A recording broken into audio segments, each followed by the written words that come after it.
Play clock at 2. Griffin moving to his right. Looking end zone. He's inside the 10. The 5. He dives for the pylon. And he's in. Touchdown.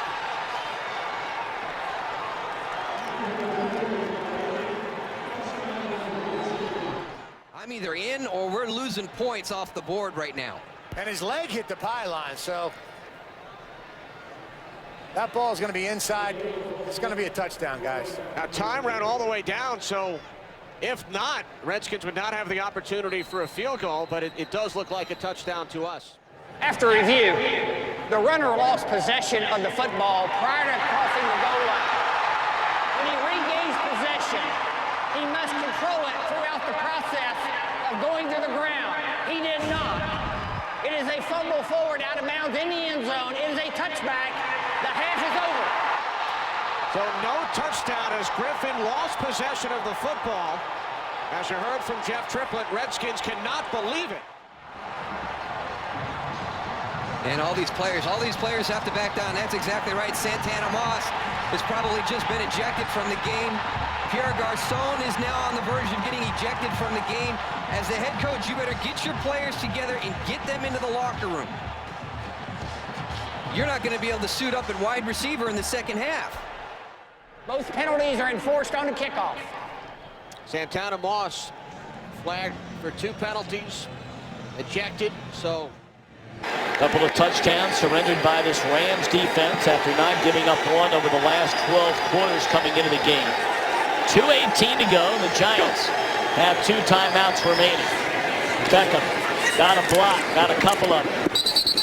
And this may be a flag. And then a kick by Beckham. Tell you, this game's got a chance to get ugly. It might get ugly right now. It is getting ugly right now.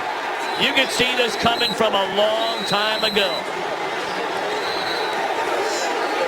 We've had a kicker kick somebody in the face. We've had a couple of late hits out of bounds.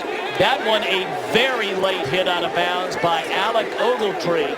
And Odell Beckham Jr. didn't like it at all. Well, when he was going to get off to the block, Alex Ogletree actually pushed him and mushed him in the helmet and in the face mask. And that's when you saw the retaliation out of Odell Beckham Jr. But we've got to get back to football here. As much fighting and all this stuff that's going on, yeah, it's going to bring some intensity to this football games. But let's do it inside the lines. Let's do it out on the football field, and let's play a competitive game here. I got to tell you, David Deal, you know, you brought it up earlier. It's clearly that's just a late hit, a late shove, and then a push, a kick.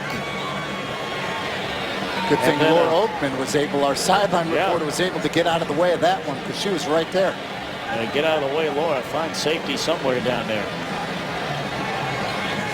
You know, you brought it up earlier, and you're a guy that played in the league, all-pro, offensive lineman, official involved in it. Well, the one thing they're trying to decide here is who are they going to eject. I mean, I think that you're going to have offsetting personal fouls, I'm sure. Certainly Ogletree starts the whole thing with the late shove down and then the second shove, but you get a punch or two that's thrown. Yep. As After the player went out of bounds, there's multiple multiple fouls on the play and some ejections. Ejected from the game will be number 83 for the New York Giants and number 95 for New York, and number 95 for St. Louis, and 98 for the New York Giants. There was a foul against an official on this play. We will go 15 yards against St. Louis and then bring the flag back and make it 1st and 25. And 52 personal foul on defense. All right, so we have had DeMontre Moore, Preston Parker of the Giants, and then we had William Hayes, backup defensive end for the Rams. Mike, please finish your thought there while they try to figure out where the ball is going to be. 83 was the one that we thought would be ejected. The other thing is now is when you go to the coaches, and I think Pete Morelli's got to do that in his crew and say this has to stop. And I have seen games shut down where referees, certainly what I would do in the situation, as Pete is doing right now. I'm sure he's telling Tom Coughlin, and he'll tell Jeff Fisher the same thing. We got to get this this game under control. And if somebody even breathes on an opponent, we're going to call fouls until we get it under control. And that's about the only way you can get a game like this back under control, get it in hand. Well, you saw, as Mike Pereira mentioned, Preston Parker got wrapped up in the whole sort of pile, getting pushed and shoved, and then he decided to throw a right hook at somebody. Demontre Moore, who wasn't even on the field, gets involved over on the sideline. He's been thrown out. And as we mentioned, William Hayes also ejected. It's now barring a fumbled snap. Well, let's see. Brady's got to be able to get the ball out of the end zone. Otherwise, it would be 2 points, and they'd have to have a free kick from the 20. That's Seattle's first turnover of the game. Get everybody inside. Seattle ready to jump up now. Of all things, if they jumped off and weren't drawn, that'll take them to the 6-yard line, but the officials will confer. Michael Bennett jumps off sides more than anybody else. Tyree, Mario Manningham, fluky plays. This time, after all the stuff of these 2 weeks. And then a scrum, of course. Here you go, flags. So you'll have an ugly ending to what was a pretty terrific ball game. Well, a lot of frustration out there. And the guys in blue. You know, from Seattle's standpoint, whatever. From New England's standpoint, you're 18 seconds away from a Super Bowl championship. You don't throw a punch at anybody here.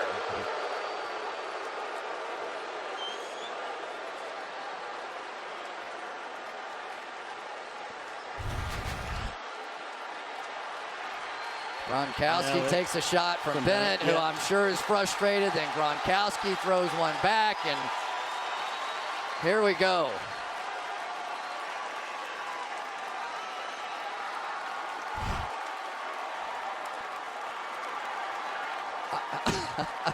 Every once in a while in the NFL, you think you've seen it all. No, you haven't. I will never get over throwing the ball in that situation. Seattle. Neither will after the play. Seahawk fans. Personal foul. Unnecessary roughness. Instigator number 51 has been ejected.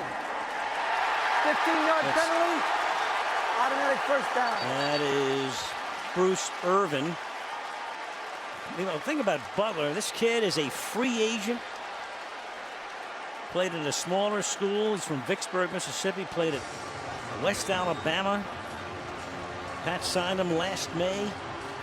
Transferred from Hines, Mississippi Community College.